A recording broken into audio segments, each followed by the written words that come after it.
Let me let you in on a secret that the suits in Tokyo and the shiny dealership showrooms don't want you to think about. That brand new, highly advertised hybrid system you're eyeing might actually be costing you up to 30% more in long-term maintenance liabilities from the exact moment you drive it off the lot. They wave a shiny new horsepower figure in your face, promise you the moon when it comes to fuel economy, and expect you to blindly sign the paperwork. But as someone who has spent the last 25 years covered in grease, tearing down engines, and diagnosing electrical nightmares that leave factory tech hotlines completely baffled, I look past the glossy brochures every single time a manufacturer rolls out a massive generation leap in powertrain technology. The marketing department frames it as a pure victory for the consumer. They tell you it's lighter, faster, and smarter.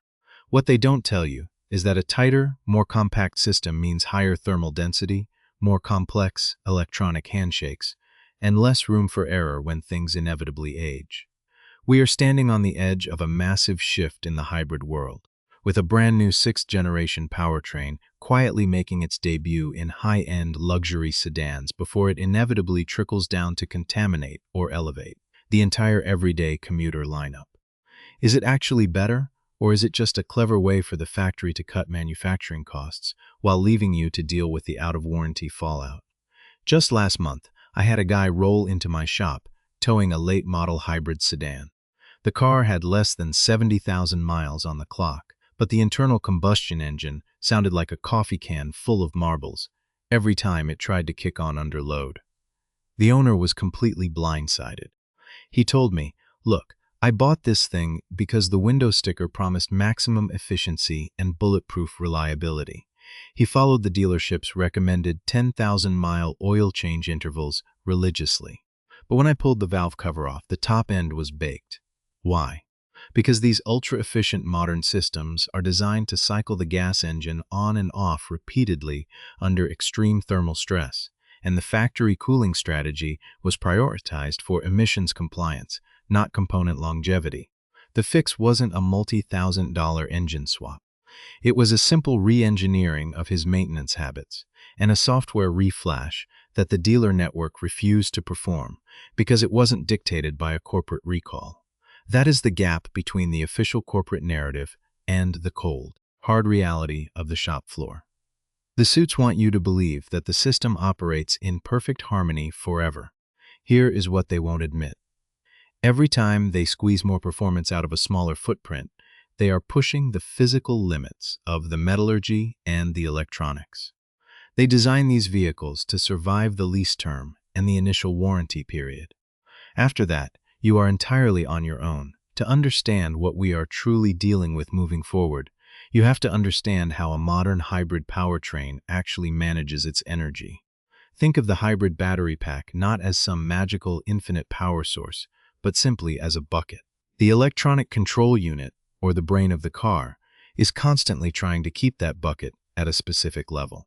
In older systems, the car used the gasoline engine like a massive, blunt shovel to constantly dump energy back into the bucket whenever it got low. It was loud, it was inefficient, and it caused a lot of harsh cabin vibration. With this new sixth-generation architecture, the engineers have completely flipped the script. They are making the electric motor do the heavy lifting during everyday city driving, using a much more aggressive strategy to pull power from the bucket without waking up the gas engine. When the gas engine does turn on, it stays at a much lower, more optimized RPM. On paper, it sounds fantastic. It addresses the #1 complaint I hear from hybrid owners, that annoying, high-pitched engine drone whenever you step on the gas pedal to pass a truck on the highway. By keeping the engine speeds lower and revising the physical exhaust tuning, they've managed to mask the mechanical strain. But as a technician, this raises an immediate red flag. When an engine runs less frequently and at lower operating temperatures during short trips, it becomes a breeding ground for moisture accumulation in the crankcase. If you don't know how to counteract that, you're looking at premature oil dilution and catastrophic bearing wear long before the car hits the 100,000-mile mark if you want to survive the next generation of hybrid ownership without draining your bank account. You need to understand the structural changes coming to the lineup. Let's break down the 5 critical shifts occurring right now under the hood of these upcoming vehicles, and exactly what they mean for your wallet. Number 1. The downsized, high-rigidity transaxle. The manufacturer is bragging that the new transaxle housing is significantly more compact and rigid than anything we've seen over the last 5 years. In the world of engineering, compact is often code for harder to service. They've eliminated physical space inside the casing by integrating components closer together.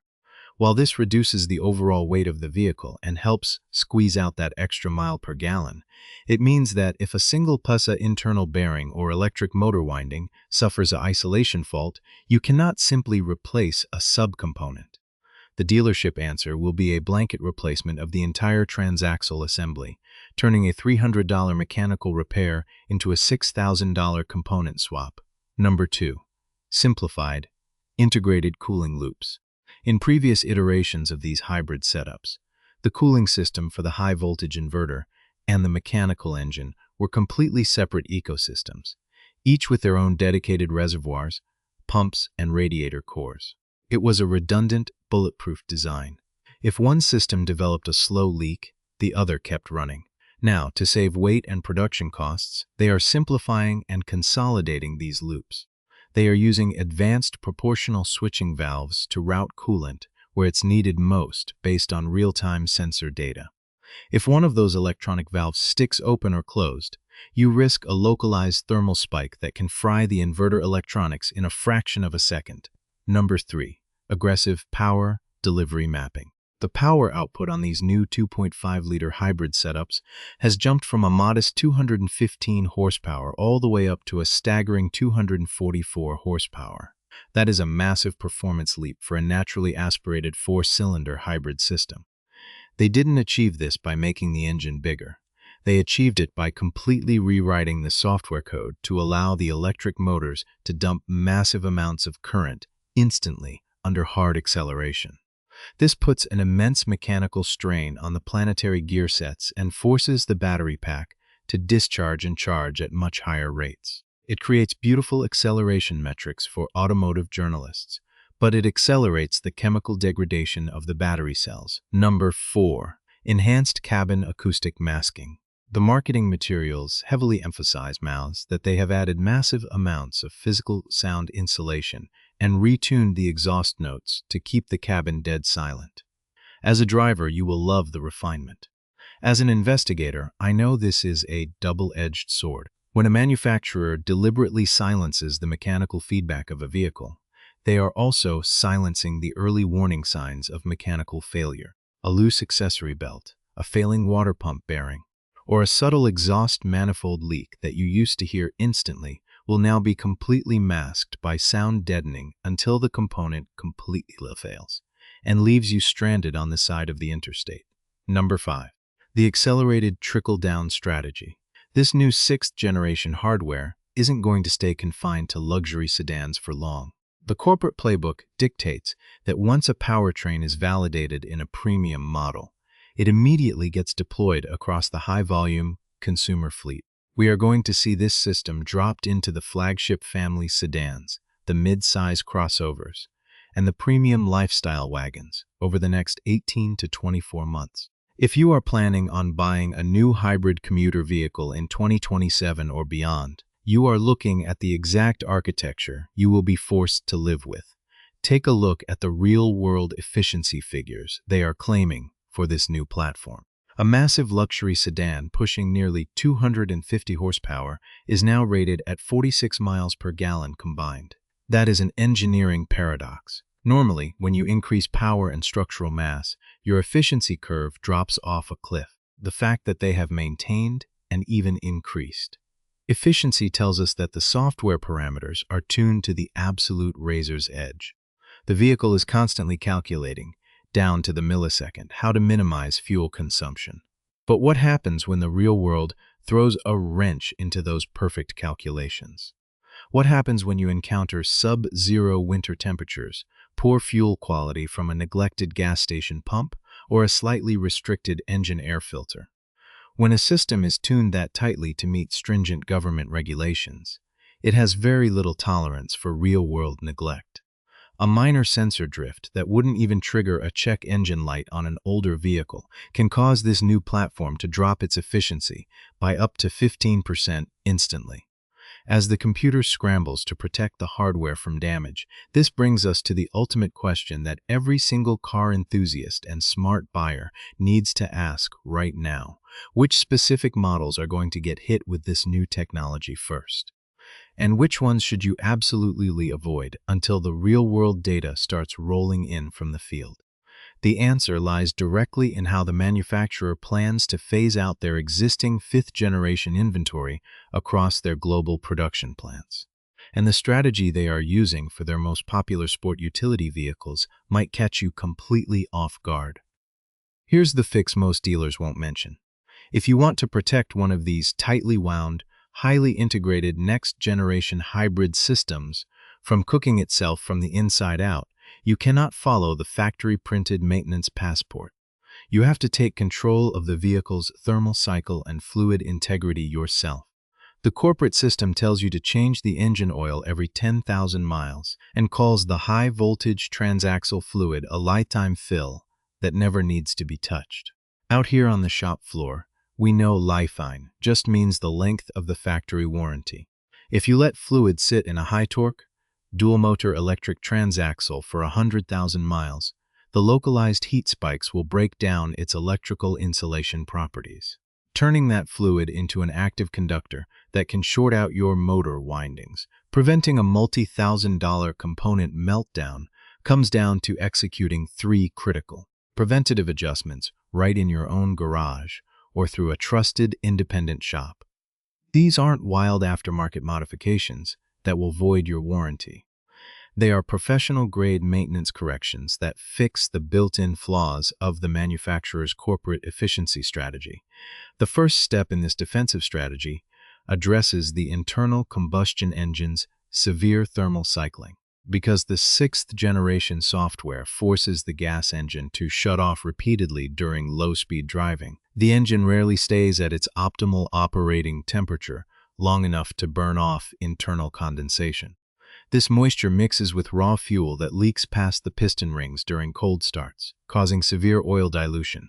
To fix this, you must immediately slash your engine oil change intervals in half, down to 5,000 miles or 6 months, whichever comes first, and switch exclusively to a high-quality, fully synthetic oil that carries a high resistance to shear breakdown.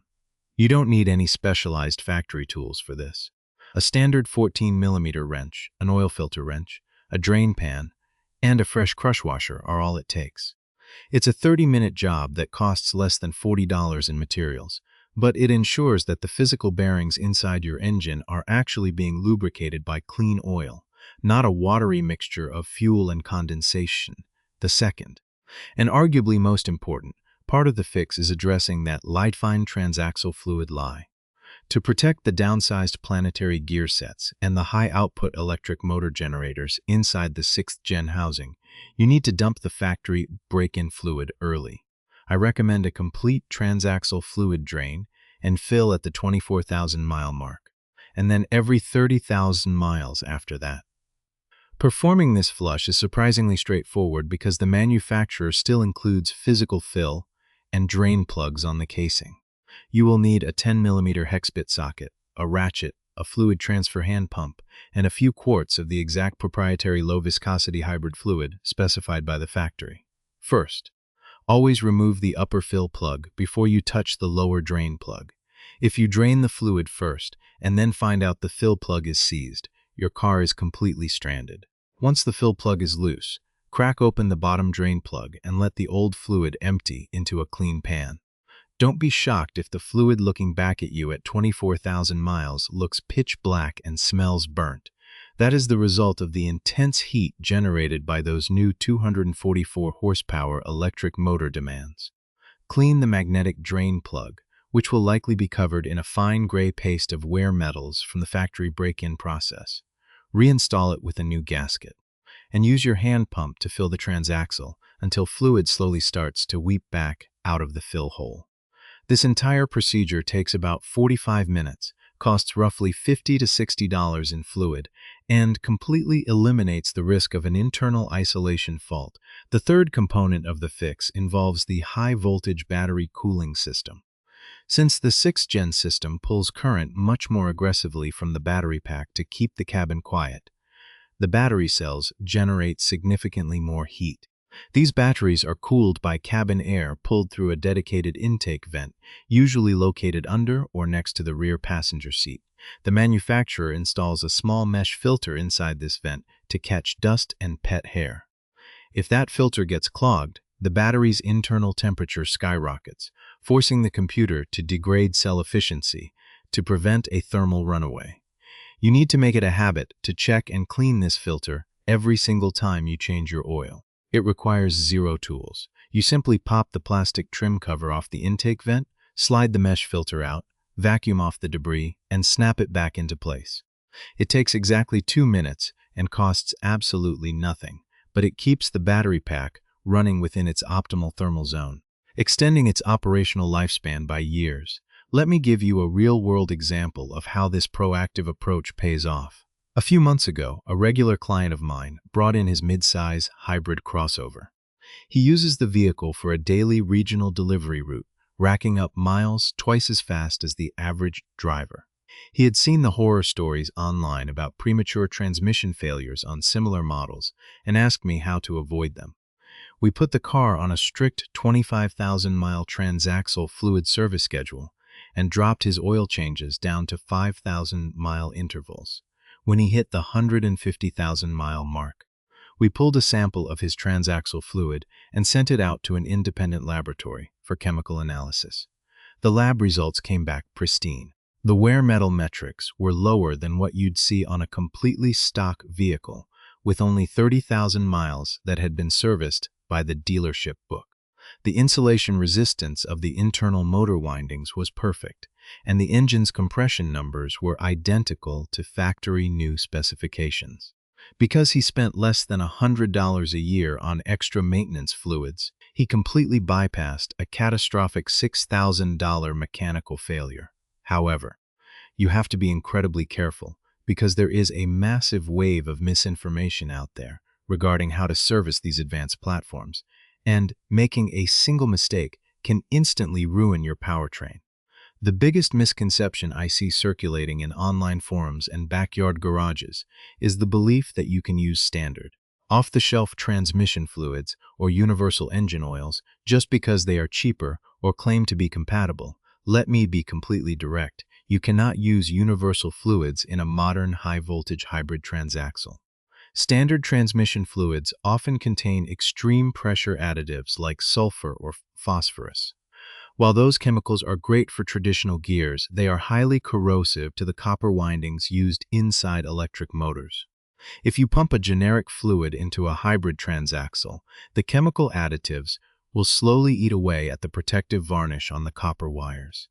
Within a few thousand miles, the electricity will punch right through that degraded insulation, creating a massive high-voltage short circuit that will instantly fry the main inverter electronics and completely brick the vehicle. Another dangerous mistake is overfilling the engine oil or using a heavier viscosity, like a 5W30, in an attempt to protect the engine from wear. These ultra-efficient 6th-generation engines are machined with incredibly tight internal tolerances and use variable displacement oil pumps controlled by the engine computer. They are designed to run on ultra-low viscosity fluids. If you put a thicker oil in the crankcase, the pump has to work twice as hard to push that fluid through the tiny oil passages, causing a severe drop in oil pressure at the upper camshafts during cold starts. The computer will sense the timing lag on the variable valve control system, panic, and drop the vehicle into a limp home mode. Stick strictly to the factory-recommend ultra-thin fluid weights, but change them twice as often as the corporate manual tells you to. By taking these precise, practical steps into your own hands, you are removing the engineered vulnerabilities that the manufacturer uses to shorten the vehicle's lifespan. You are transforming a platform designed around corporate compliance into a machine built for absolute longevity. But keeping the fluid clean is only half the battle. The real vulnerability of this entire next-generation lineup lies hidden inside the digital architecture. The complex software handshakes and electronic sensors that dictate exactly when and how that power is delivered. By implementing these precise shop floor adjustments, you aren't just altering a maintenance schedule. You are taking complete ownership of your vehicle's mechanical destiny. What you gain from ignoring the corporate timeline and treating your powertrain with actual mechanical empathy is absolute long-term longevity. Instead of your hybrid battery pack degrading rapidly from chronic overheating under the strain of that 244 horsepower draw, you ensure the cells stay balanced and operational well past the 10-year mark. Instead of allowing your engine oil to turn into a watery, diluted sludge that chews through internal bearings, you keep the lubrication loop pristine, locking in that factory-fresh engine compression and smooth, quiet idle for hundreds of thousands of miles. You get to enjoy the genuine fuel savings of 46 combined miles per gallon and the sharp throttle response of the new electric motor mapping, without looking over your shoulder, wondering when the out-of-warranty mechanical time bomb is going to detonate.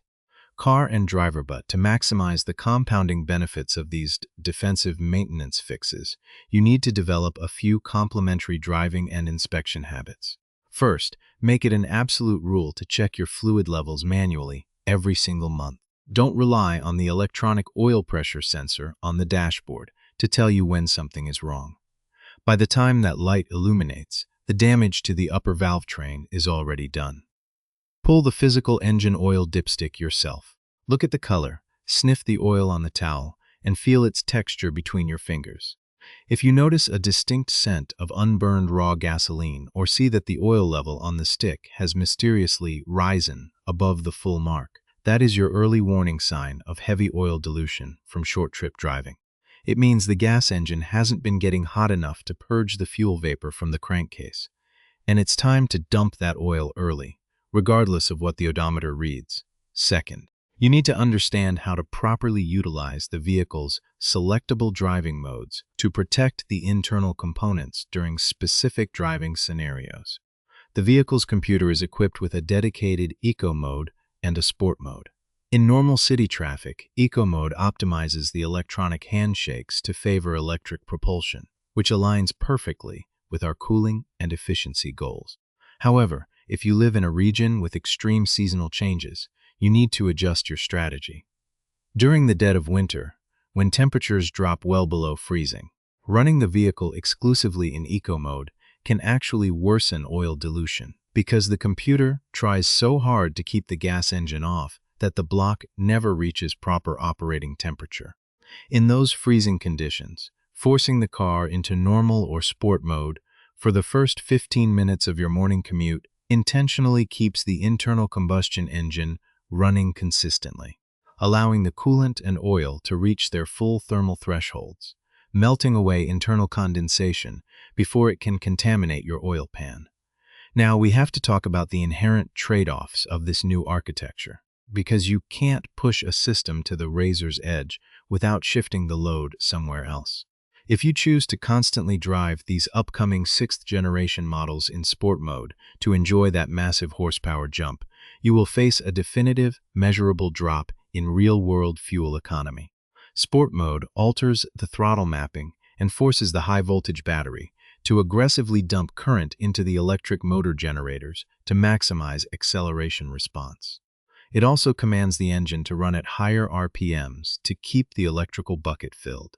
This completely overrides the vehicle's quiet cabin engineering and introduces a much higher rate of thermal stress across the consolidated cooling loops. If you want the sports car performance, you have to pay the tax at the pump and be twice as diligent with your transaxle fluid service intervals. Furthermore, you must exercise extreme caution when it comes to aftermarket electronic modifications or generic diagnostic scanners, because this next-generation platform relies on a completely revised, highly sensitive network of software protocols and sensor arrays, tapping into the vehicle's communication lines with a cheap, unverified plug-in device can instantly throw the entire powertrain into chaos. I've seen owners plug in generic fleet tracking dongles or cheap insurance monitoring modules into the diagnostic port under the dash, only to have the vehicle completely lock up its high-voltage contactors. The car thinks an external cyber threat or a major electrical short circuit is occurring, and it will trigger a hard fault that can only be cleared by a factory-level technician tool. If you want to monitor your hybrid data, invest in professional-grade, vehicle-specific software interfaces that read the manufacturer's proprietary codes without corrupting the electronic data stream. This is where the power shifts completely back into your hands. The entire automotive industry is moving toward an era of disposable vehicles, where complex engineering is used to lock the consumer into a continuous loop of dealership dependencies and premature vehicle replacements. They want you to feel intimidated by the orange high-voltage cables under the hood. They want you to believe that the machine is too smart for a dedicated owner to maintain. But a bolt is still a bolt. A fluid still follows the laws of chemistry, and heat remains the ultimate enemy of mechanical components. By applying this insider technician knowledge, by refusing to fall for the light-time fluid trap, and by executing these simple, practical checks in your own driveway, you are breaking away from their planned obsolescence model. You are proving that with the right habits, these advanced next-generation hybrids can be driven, maintained, and enjoyed for decades. You have the truth, you have the strategy, and you have the absolute capability to beat the system at its own game. Keep your tools clean, keep your fluids fresh, and take charge of your machine.